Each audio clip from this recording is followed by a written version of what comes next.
তোমরা এখানে এই অসময়ে কি করো? নীরা ও দীপ একে অপরকে চাওয়াচাই করে। লোকগুলো উত্তর না পেয়ে আবার বলে ওঠে, দুজনেই তো বিয়ে সাজ, কি কি আছে তোমাদের কাছে? ভয় পেয়ে যায় নীরা। দীপ কিছু বলতে যাবে, তার আগে নীরা বলে, আমরা তো চন্দ্রবিলাস করতে এসেছি। পাগল মনে হয় আমাদের? তোমাদের সাজসজ্জা দেখে স্পষ্ট বোঝা যাচ্ছে তোমরা বর বউ, সাথে আরো কিছু থাকতে পারে। ওই তো বিয়ে করে বর বউ হাঁটতে হাঁটতে এখানে এসছি, আবার হাঁটতে হাঁটতে বাসায় যাব। তোমাদের কাছে কি কি আছে? ভয়তে পার নীরা দীপের পিছনে যায়। দীপ ফিসফিস করে বলে, আমি কিছু বলতে যাচ্ছিলাম, তার আগে কেন পাকনামি করতে গেলে? আপনি তো এসব বিষয়ে অকর্মা, তাই ভেবেছিলাম আজকেও মুখে তালা মেরে বসে থাকবেন। লোকগুলোর ভিতর একজন বলে ওঠে, ওই দেখ ফিসফিস করে প্ল্যান করছে, এদের এখানেই ধরে নিয়ে চল। নীরা দীপকে খোঁচাতে থাকে, বলে, স্যার চলেন বাড়ি যাই। পালান এখান থেকে, বিয়ে হলে হবে, কিন্তু এরা ধরে নিয়ে কোথায় গুম করে দেবে কে জানে। তাড়াতাড়ি চলেন, পালাই। বলে নীরা নিজের দীপের হাত ধরে দেয় দৌড়। ওদের পিছনে লোকগুলোও দৌড়াতে থাকে। ওরা এখান থেকে চলে যাওয়ার পর পিছনের গাছ থেকে বেরিয়ে আসে দুজন মানব। তারা আর কেউ না, কেয়া ও রিক। সাথে সাথে কেয়া মিসেস নাজনীনকে কল দিয়ে বলে, আন্টি, প্ল্যান সাকসেসফুল। ওরা এখন নকল গুন্ডাদের দৌড়ানি খেয়ে চলে যাচ্ছে কমিউনিটি সেন্টারে। মিসেস নাজনীন হালকা হেসে ফোন কেটে দেয়। সাথে সাথে মিস্টার রবিনকে বলে, কাজে ডাকো নীরার বাবা। ওরা বর বউ একসাথে গুন্ডাদের তাড়া খেয়ে এদিকে আসছে। বলতে না বলতে হাজির হয় নীরা ও দীপ। ওদেরকে দেখে মিস্টার সমুদ্র বলে ওঠে, কাজী বসে আছে বেআইন, আপনি কোনো চিন্তা করবেন না। আমার বৌমা নিজ দায়িত্বে নিয়ে এসেছে আমার ছেলেকে, এবার বিয়ে সম্পূর্ণ হবে। অগত্যা বরবইয়ের স্থানে বসতে হলো নীরা ও দীপকে। কাজী এসে বিয়ে পড়ালেন তাদের। নীরা ও দীপ একে অপরকে 3 কবুল বলে বিয়ের বন্ধনে জড়ালো। তারপর তারা রেজিস্ট্রি পেপারে সই করে।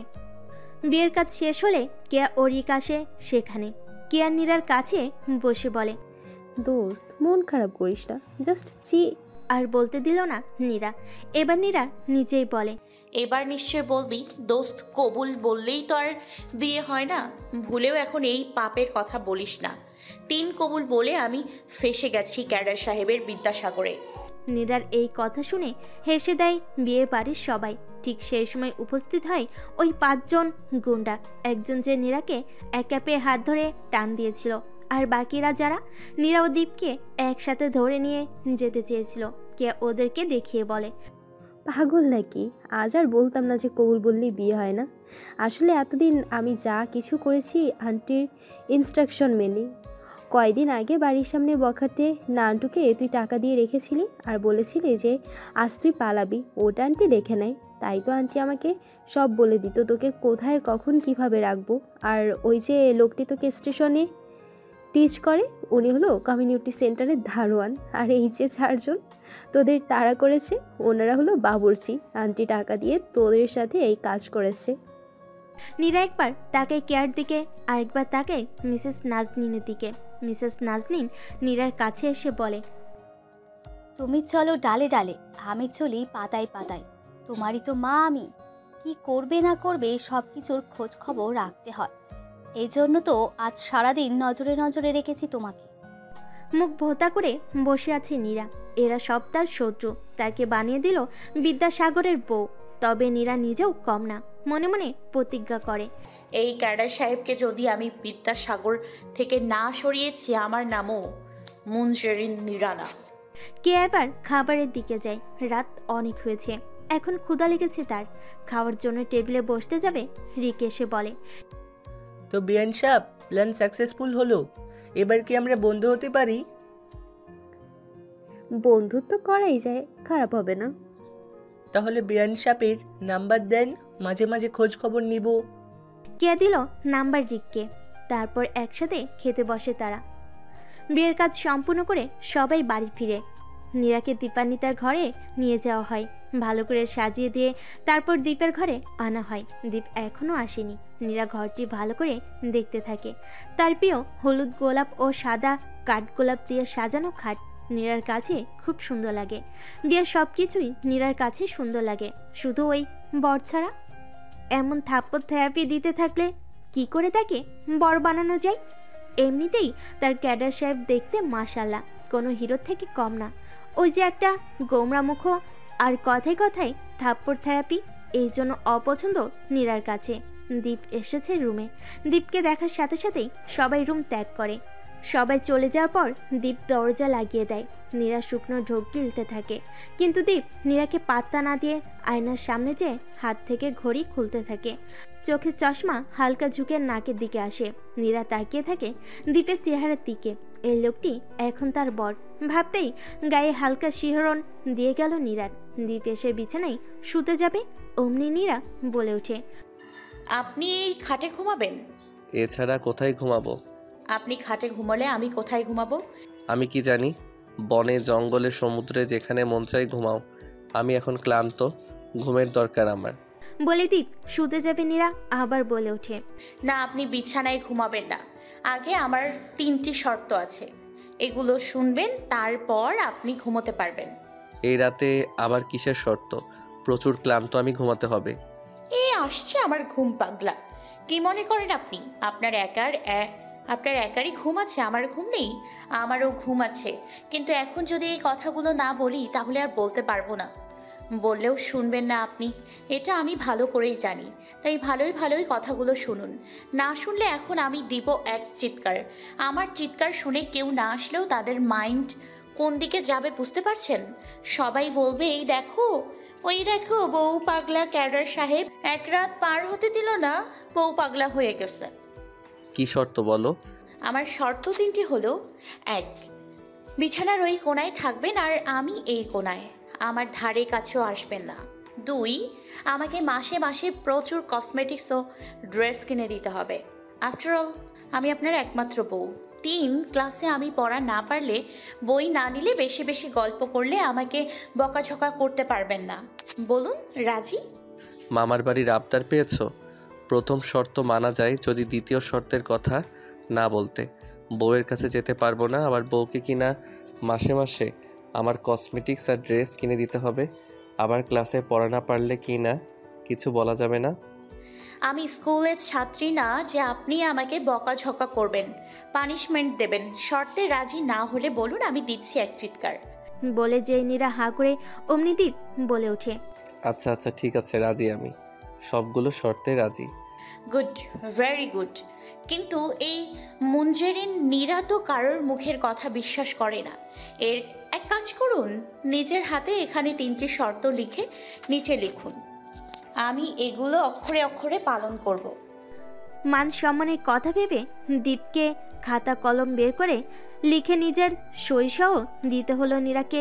কাগজটি দিয়ে বলে, এই জীবনে প্রথম বাসর হচ্ছে যেখানে বউ তার স্বামীকে দিয়ে সই করিয়ে নিল। তাও আবার কি শর্ত? মাসে মাসে তাকে কসমেটিক্স আর ড্রেস কিনিয়ে দেয়া ও ক্লাসে পড়া না পারলে বকা যাবে না। এটা আমাদের ডিজিটাল স্যার ও ছাত্রের ডিজিটাল ওয়েতে বাসর। বলেই মুখের 32 পাটি বের করে নীরা। দীপ কথা না বাড়িয়ে ঘুমিয়ে পড়ে।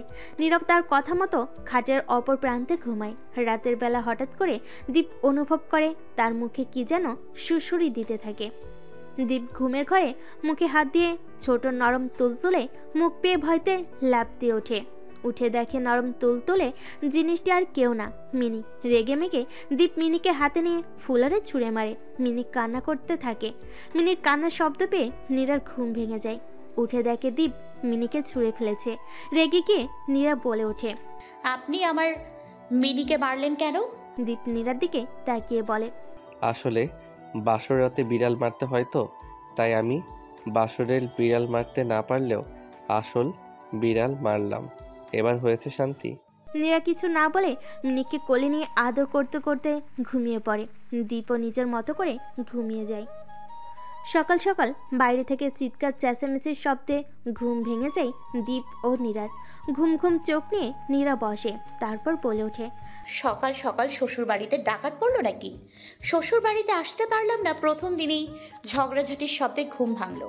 পাশে বসা দীপ চোখে চশমা পরে নিল। তারপর দীপ ও নীরা একসাথে বের হলো ঘর থেকে। নীরার পোশাক ঠিক ছিল, কিন্তু শাড়িটা একটু বেঁকে আছে, কপালের টিপ উল্টে গেছে, চোখে দেওয়া চিকন কাজল লেপটে গেছে, লিপস্টিক হালকা উঠে গেছে। এগুলো ভালোভাবে পরখ করলো দীপের দাদি মিসেস শিউলি। মিসেস শিউলি এসে নীরাকে বলে ওঠে, কি গো নাতবো, আমার নাতি বিড়াল টিড়াল মারতে পেরেছিল ঠিক মতো? সদ্য ঘুম থেকে ওঠা নীরা সহজ সরল মনে অন্য কিছু ভেবে বলে ওঠে, অনেক জোরে মেরেছে দাদি, ব্যথা পেয়েছে খুব। অবাক হলেন মিসেস শিউলি, বলে ওঠেন, কি কও তুমি? এ কেমন বিড়াল মারা যেখানে কে নিজেই ব্যথা পায়? টনক নড়ল নীরার। ওই যে কাল বাসর ছিল, আর এই বুড়ি তারই সূত্র ধরে বিড়াল মারার কথা বলছে। এখন বুঝতে পারলো জিহ্বায় কামড় দিয়ে সাথে সাথে। পাশে তাকিয়ে দেখে দীপ তার দিকেই তাকিয়ে আছে। নীরা দাঁত বের করে দেয় এক হাসি। দীপ মুড নিয়ে বলে ওঠে, ইডিয়েট। নীরা কথা এড়াতে বলে ওঠে, আচ্ছা দাদি, বাড়িতে ডাকাত পড়েছে? ইয়ে না মানে এত চিল্লাচিল্লি কেন? মিসেস শিউলি হামি তুলে বলে, ডাকাত পড়েছে নাতবো, নাটক তো সবে শুরু হলো। সাদে কি আর তোমাদের বিয়ে এত তাড়াতাড়ি করে দেওয়া? ওই যে সুপার গ্লু আটা তোমার বরের পেছনে লাগছে, এখন তুমি গরম পানি হইয়া তোমার বরের থেকে হইয়া সারাও। মিসেস শিউলির কথার আগা মাথা বুঝলো না নীরা। দীপ বুঝতে পেরেছে কি হয়েছে, তাই আর সে বাবা মায়ের ঘরে গেল না। চিৎকার চেঁচামেচির শব্দে দীপের বাবা মায়ের ঘর থেকেই আসছে। দীপ ড্রয়িং রুমের সোফায় বসেছে। নীরা দীপের বাবা মায়ের ঘরে গেল। নীরাকে দেখে সবাই চুপ হয়ে যায়, ভালোভাবে দেখে নেয় সবাই নীরাকে। এর ভিতরে একটি মেয়ে নাম পিঙ্কি বলে ওঠে, এই দেখো মা, এই মেয়েটি সে কাল নাগিন যে আমার থেকে আমার দীপ বেবিকে নিয়ে নিয়েছে। পিঙ্কির কথা শুনে পিঙ্কির মা মিসেস সাদিয়া মিস্টার সমুদ্রকে বলে ওঠে, এটা তো তোমাদের প্রতিবেশী ভাই। এই মেয়ে তো এসএসসিতে ডাব্বা খাওয়া, বয়সেও কম আমাদের দ্বীপের থেকে। এর থেকে আমার পিঙ্কি কত ভালো, একটা ক্লাসেও ফেল করে নাই, তার উপর বয়সে দ্বীপের সাথে মানাতো। আমার মেয়েটা সে ছোটবেলা থেকেই দ্বীপকে ভালোবাসে, আর তুমি কি না আমার মেয়ের সাথে বিয়ে না দিয়ে এক ফেলটুসের সাথে বিয়ে দিলে? মিসেস সাদিয়া আর মিস্টার সমুদ্র ভাই বোন না, আপন ভাই বোন না। মিস্টার সমুদ্রের বাবার দ্বিতীয় বইয়ের সন্তান মিসেস সাবিনা। যেহেতু বাবার দ্বিতীয় বিয়েতে মা কিছু বলেনি, তাই মিস্টার সমুদ্র চুপ থাকতেন। মিসেস সাদিয়ার মাকে ছোট মা বলেই ডাকতেন। একই বাড়িতে বেড়ে ওঠা মিস্টার সমুদ্র ও মিসেস সাদিয়ার ভাই বোন হয়েই বড় হয়।